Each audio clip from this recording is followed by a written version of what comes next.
जय श्री कृष्णा। इस समय हम हैं मथुरा के श्वेत वाराह मंदिर में और आइए पहले यहाँ का अद्भुत दर्शन आपको करवाते हैं। वाराह भगवान का सुंदर दर्शन। और अब जानते हैं यहाँ के सेवायत जी से। आपका शुभ नाम पंडित जी? मेरा पंडित मनोज कुमार शर्मा जी। पंडित जी यहाँ के संदर्भ में थोड़ी सी जानकारी देंगे? सिटी के अंदर है श्वेत वारा, श्याम वारा, कपिल वारा, आद वारा, पर 6 में से 5 का कल्प निकल चुका है। अब जो कल्प चल रहा है 1 अरब 95 करोड़ 45 लाख 5,500 वर्ष से वो वराहदेव भगवान का चल रहा है श्वेत वारा। जो संकल्प में आते हैं श्री श्री श्वेत वाराह कल्पे, वो ही श्वेत वारा भगवान है। ये 4 भुजाएं भगवान की, शंख चक्र गदा, पैरों के नीचे राक्षस हिरण्याक्ष, डाल के ऊपर पृथ्वी माता है। यही राक्षस पृथ्वी को ले गया पाताल में। तो पृथ्वी नहीं रहता है तो प्रलय हो जाती है, सृष्टि खत्म हो जाती है। जब सृष्टि खत्म हो गई है तो देवताओं ने ब्रह्मा जी से प्रार्थना किया है, क्योंकि सृष्टि के रचयिता हैं ब्रह्मा जी। तो ब्रह्मा जी को बोला है देवताओं ने, ऐसे ऐसे हिरण्याक्ष नाम का दैत्य हुआ है, सारी पृथ्वी को ले जाके पाताल में छुप गया है और गंदगी का, मल का, विष्टाओं का परपोटा खेल के उसके अंदर रह रहा है। तो ब्रह्मा जी ने ध्यान लगा के देखा है पाताल में किस साइड में छुपा हुआ है। तो ब्रह्मा जी को छींक हुआ, जैसे हम आपको छींक होता है ऐसे ब्रह्मा जी को छींक हुआ। तो ब्रह्मा जी की नासिका से एक अंगूठे के पोलवे के बराबर, यानी कि सूक्ष्म रूप में श्वेत वराहदेव भगवान का जन्म हुआ। देवता बोले वो तो बहुत बड़ा बलशाली दैत्य है, राक्षस, ठाकुर जी तो छोटे से हैं। तो ब्रह्मा जी ने कहा आप इनसे प्रार्थना करिए कौन से अवतार में पृथ्वी माँ को लेकर के आएंगे। जैसे ही देवताओं ने इनसे प्रार्थना किया, सर चला गया आकाश में, पाँव चले गए पाताल में, खाली अपना फेस चेंज किया है, मुखार में, बाकी सब विष्णु है। फेस क्यों चेंज किया है? क्योंकि उसने गंदगी का किला बना रखा था। तो गंदगी से तो हम आप भी दूर रहते हैं, गंदगी के पास एक ही जाते हैं, शूकर। तो वहाँ से पृथ्वी माता को लाने के लिए भगवान ने शूकर रूप रखा।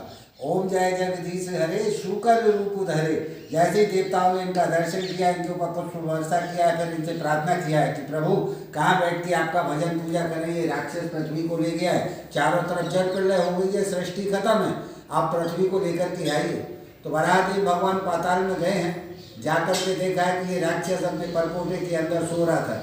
जैसे हम आप सोते हैं तकिया लगा के, ऐसे ये सारी पृथ्वी की चटाई किसी तरह घड़ी करके और सिराने लगा के सो रहा था। अब आप समझिए पृथ्वी कितनी विशाल है, उसका वो सिर्फ तकिया बना के लगा के सो रहा था, तो वो कितना विशाल था।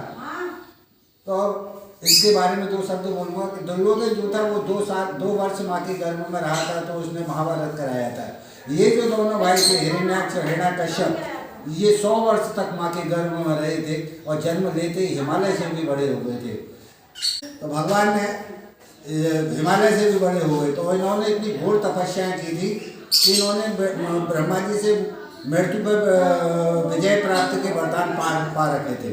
तो भगवान ने, फिर मैं कथा पे आता हूँ कि देखा ये सो रहा है तो इसको शंखनाद करके जगाया है। जैसे इसने आँख खोल के देखा है ये तो आकाश से लगे हुए, तो ये बोला कौन हो आप? भगवान बोले मैं तेरा काल हूँ, तू पृथ्वी को चुरा लाया है, इनको मुझे दे दे, मैं तेरे को अभी भी क्षमा कर दूंगा, जीवन दान दे दूंगा।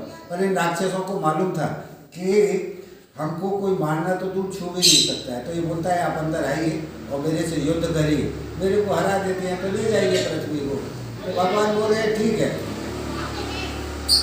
देख ले भाई मैंने तेरे लिए ये अवतार लिया है, बड़ा अवतार, बाहर हूँ तो तेरे को क्षमा भी कर रहा हूँ, जीवन दान भी दे रहा हूँ, अंदर आ गया तो कोई चांस नहीं है। तो बोलता है आइए। तो भगवान ने अपनी डाल से उसको खोदा है, खोद के अंदर गए हैं और जाकर के इससे 1000 वर्ष युद्ध चला है। इतना बलशाली था ये, क्योंकि कोई युद्ध 2 दिन हुआ, 4 दिन हुआ, 8 दिन हुआ, महाभारत हुई 18 दिन हुई थी, ये 1000 वर्ष तक भगवान से लड़ा है। तो भगवान ने देखा ये तो मर ही नहीं रहा है, तो भगवान ने अपनी दिव्य दृष्टि से देखा जैसे रावण की नाभि में अमृत था, ऐसे इसकी जो जान थी वो इसकी शिखा में थी।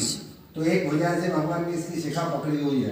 तो इसको वरदान था ना पृथ्वी पर मरूँ ना आकाश में मरूँ। तो इसको ये पकड़ के शिखा और हवा में टांगा है, हवा में टांग के फिर इसमें एक फाइट किया है, फाइट दे के इसका कल्याण किया है, कल्याण करके पृथ्वी को लेकर के चले हैं अपनी डाढ़ पर रख करके। तो चलते चलते चलते चलते चलते चलते हजारों वर्ष फिर बीत गए, भगवान थक गए हैं। भगवान बोले हे पृथ्वी मैं भी थक गया हूँ, मैं भी विश्राम करना चाहता हूँ, कहीं मेरे विश्राम के लिए आपको हरा भरा जगह दिखता है तो बताइए। पृथ्वी बोले क्यों? भगवान बोले इसलिए कि मैंने आपको अपने मुखारबिंद पर बैठा रखा है। तो मेरे को तो ऊपर दिखता है आसमान, आप ऊपर बैठेंगे तो आपको नीचे का दिख रहा है, तो कोई विश्राम का जगह पड़ेगा तो आपको ही दिखेगा। पृथ्वी बोलिए ठीक है। फिर भगवान चल दिए लेकर के पृथ्वी को, फिर युगों बीत गए। फिर दोबारा भगवान ने कहा, हे पृथ्वी कहीं मेरे विश्राम का जगह दिखा। तो वहाँ थोड़ा पृथ्वी माता को अभिमान हो गया, गरूर हो गया, घमंड। बोले भगवान मेरे से बार बार पूछ रहे विश्राम का जगह दिखा, विश्राम का जगह मिला। अरे प्रभु विश्राम का जगह तो जब मिलेगा ना जब आप मेरे को नीचे उतारेंगे। चारों तरफ जल प्रलय है, सृष्टि खत्म है, जल में विश्राम होने से रहा। विश्राम आपको पृथ्वी पर ही होना है और मेरे अलावा कोई दूसरी पृथ्वी है नहीं। तो जब तक आप मेरे को नीचे नहीं उतारेंगे आपको विश्राम का जगह कहाँ से मिल जाएगा। ये पृथ्वी माता अपने मन में ही विचार कर रही थी, तो भगवान ने माता का भाव पढ़ लिया।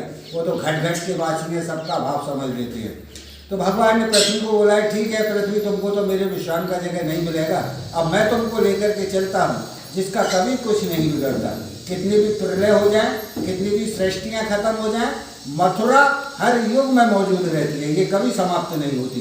तो उस समय मथुरा का नाम था मधुपुरी। तो यहाँ करके भगवान ने विश्राम किया तो इसका नाम पड़ा विश्राम घाट। उसी के बराबर में बराह घाट। गयायाम पिंडदानी यत् फलम ज्येष्ठ पुष्करे तत्फलम संपाप्नोति श्वेतं दृष्ट्वा सदा नरा। ये बारह पुराण में लिखा हुआ है। गया जी में पिंडदान करने से और ज्येष्ठ मास के महीने में पुष्कर जी में स्नान करने से जो फल प्राप्त होता है वो श्वेत वराहदेव भगवान के दर्शन मात्र से वो फल प्राप्त हो जाता है, वहाँ जाने का आवश्यकता नहीं रहता है। पिंडदान क्यों किया जाता है? जब भगवान ने इस राक्षस का वध किया तो भगवान को भी आक्षेप लगा, यानी कि आरोप लगा। बोले भगवान वो राक्षस था, दानव था, ठीक है, पर वो ब्राह्मण था, आपने उसको मारा है तो आपको भी ब्रह्म हत्या लगा है। भगवान बोले देवता आपने बोला पृथ्वी लेकर के, पृथ्वी को लेने गया, वो युद्ध को तैयार, युद्ध में वो मारा गया। अब आप कहते हैं तो मैं इसका भी कल्याण करूंगा कि ये दोबारा से राक्षस दानव भूत प्रेत नहीं बने। तो इसके कल्याण के लिए भगवान ने इसका पिंडदान किया गया जी में, और ज्येष्ठ मास के महीने में पुष्कर जी में स्नान किया है, और सोरव जी में हाड़ गंगा को अपना शरीर ठाकुर जी ने दान कर दिया है। देखा है सोरव जी? देखा। जैसे हरिद्वार में गंगा जी हैं, ऐसे ही वहाँ पर हाड़ गंगा है। जैसे कोई गुजर जाते हैं तो उनके अस्थि विसर्जन को ज़्यादातर लोग हरिद्वार लेके जाते हैं और वहाँ ले जाके अस्थि विसर्जन करते हैं तो वो हड्डी ही रहती हैं। और सोरव जी में हाड़ गंगा पर ले जाती हैं और वहाँ ले जाके करती हैं तो वो हड्डियाँ करके 72 घंटे में गंगा जल हो जाती हैं। तो इसीलिए पिंडदान किया जाता है। सपोज करो आप लोगों के पूर्वज के पूर्वज उनके भी पूर्वज एक्सपायर भय, काई को पिंडदान भय और काई को ना है पावे, जाने अनजाने भूले बिसरे, जिनको पिंडदान ना है पावे वो अदर लॉनिंग में चलो गए। चाहे हम आप लोग टोटल मिला के बोले पितृदोष। आदमी सैकड़न हजारों रुपये लेके पंडित पुजारी इनके पास भागे, महाराज पितृदोष शांत करो, नथिंग। कोई पंडित पुजारी इसको शांत नहीं कर सकता है। यहाँ आप आए, आपने आके श्वेत वराह का दर्शन किया, इनकी कथा सुनी तो आपका पितृदोष समाप्त होगा। और जो आज आपके जाने अनजाने भूले बिसरे पूर्वज उन योनियों में विचरण कर रहे थे जिनका पिंडदान नहीं हुआ था, और रोज ठाकुर जी से प्रार्थना करते थे कि हे प्रभु कोई हमारे कुल का वंश का आकर के आपके दर्शन करे तो हमको मोक्ष प्राप्त हो। तो आज आप लोगों ने आके श्वेत वराह भगवान का दर्शन किया, इनकी कथा सुनी, तो जो आज आपके जाने अनजाने भूले बिसरे पूर्वज थे उनको आज मोक्ष प्राप्त हुआ।